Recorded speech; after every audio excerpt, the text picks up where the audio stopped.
चलो इसको देखो आप, प्रश्न क्रमांक पहले का दूसरा वाला।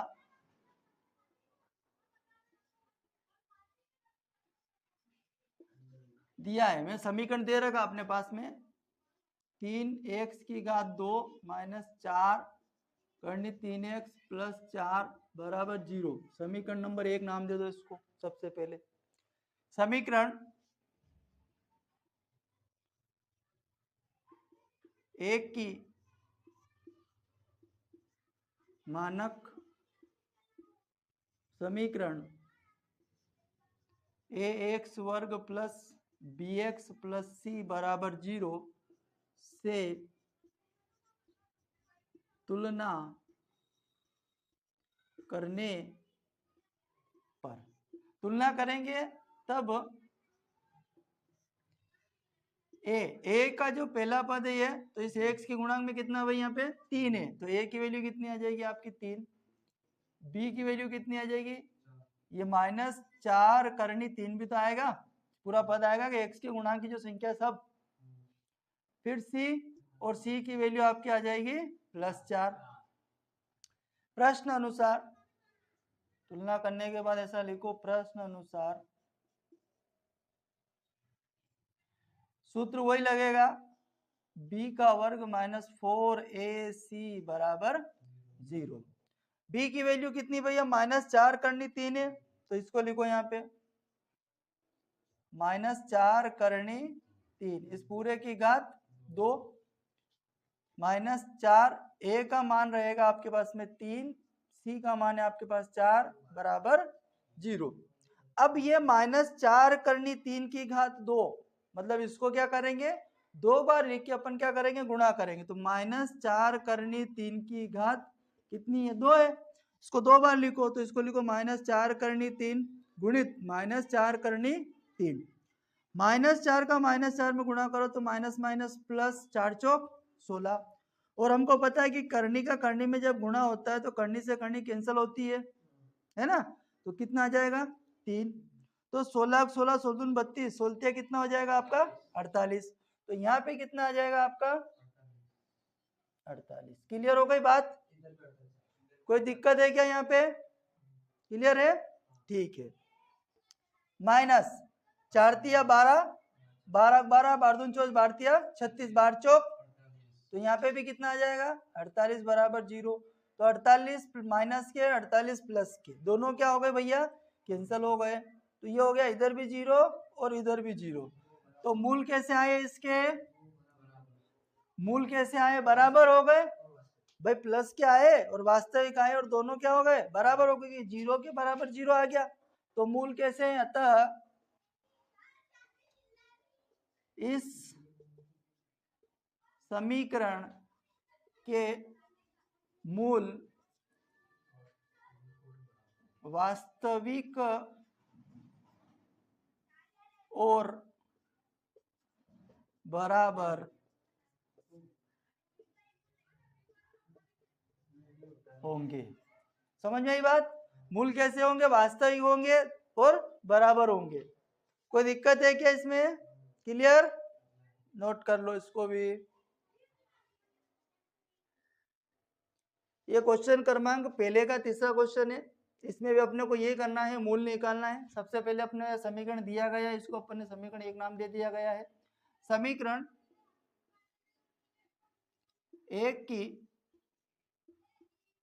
मानक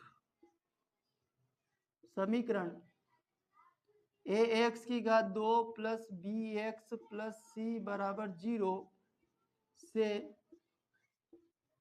तुलना करने पर, तुलना करते तो तुलना का मतलब समझते हो कि x के गुणांक में a है, यहाँ x के गुणांक में कितना है 2, तो ये a का मान कितना हो जाएगा 2। यहाँ x के गुणांक में कितना है b, यहाँ x के गुणांक में कितना है 6, तो b का मान कितना हो जाएगा माइनस का 6। यहाँ c का मान, तो यहाँ कितना है c के स्थान पे 3, तो c की वैल्यू कितनी हो जाएगी 3। ऐसे अपन इस समीकरण की तुलना उससे करते हैं, मानक समीकरण से। समझ में आ गई बात, इसलिए अपन ऐसा लिखे, तब a बराबर 2, क्योंकि x के गुणांक में 2 है, b बराबर माइनस का 6 क्योंकि माइनस का लिखना पड़ेगा, c बराबर 3,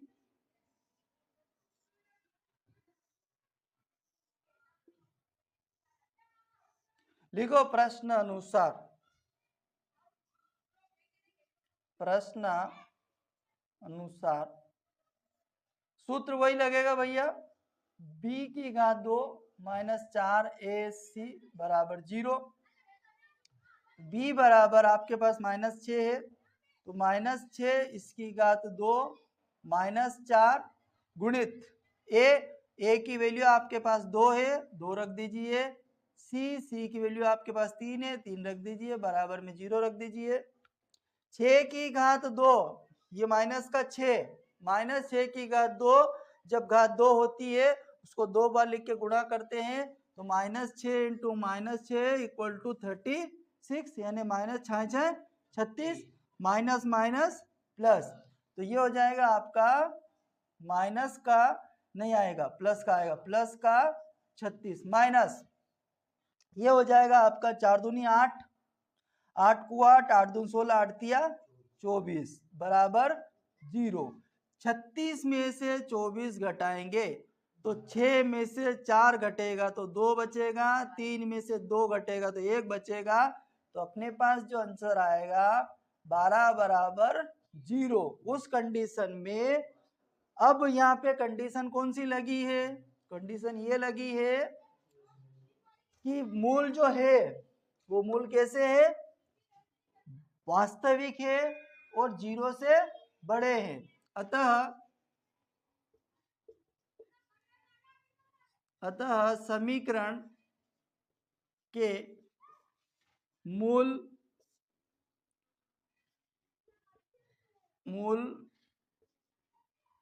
वास्तविक व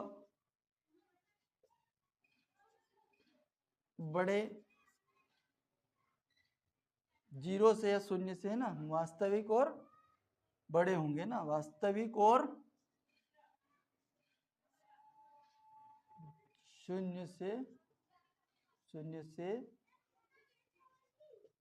बड़े होंगे। ठीक है भाई, 0 से बड़ा है तो मूल वास्तविक और बराबर, तो बराबर होता तो बराबर आ जाता, लेकिन इससे बड़ा है इसलिए अपन ने लिख भी दिया। आप इतना भी लिख दोगे चलेगा, अतः समीकरण के मूल वास्तविक होंगे, वास्तविक और बड़ा होगा, बस इतना भी लिख दो तो भी चलेगा। क्लियर हुई बात, कोई दिक्कत है? ऐसा क्वेश्चन मूल वाला आपसे 2 से 3 नंबर में एग्जाम में पूछा जाता है, इसलिए आप ध्यान रखें। 3 कंडीशन लागू होती है इसमें, एक होती है ये वाली बी स्क्वायर माइनस 4ac बराबर 0, इसमें मूल वास्तविक और बराबर होते हैं। एक होती है बी स्क्वायर माइनस 4ac, ये बड़ा होता है 0 से, इसमें ये वाली कंडीशन लागू होती है जो ये लगी यहाँ पे कि भाई ये मान इस 0 से बड़ा है, तो ये कैसा होगा, इस टाइप का मूल रहेगा, तो इसमें मूल कैसे होंगे, वास्तविक और बड़े होंगे। कैसे होंगे, मूल वास्तविक और बड़े होंगे।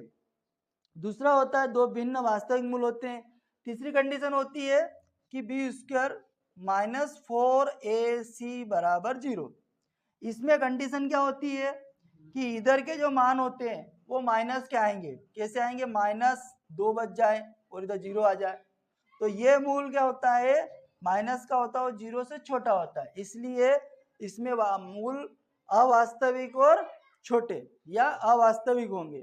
ठीक है, तीनों कंडीशन ये ऑब्जेक्टिव में भी पूछे जाते हैं एग्जाम के अंदर। आपको 2 थ्योरी दे देगा कि जब 2 भिन्न वास्तविक मूल हो तब कंडीशन कौन सी लागू होती है, तब कंडीशन ये वाली लागू होती है। दूसरी होती 2 बराबर वास्तविक मूल होते हैं तब कंडीशन कौन सी लागू होती है, तब ये वाले। और तीसरी कंडीशन होती है कोई वास्तविक मूल नहीं होता है तब कंडीशन कौन सी लागू होती है, ये वाली। तो ये तीनों क्वेश्चन आपसे ऑब्जेक्टिव में पूछे जाते हैं, इसलिए आप इनको अच्छे से याद रखें। इनमें कोई दिक्कत हो तो बताओ। क्लियर है?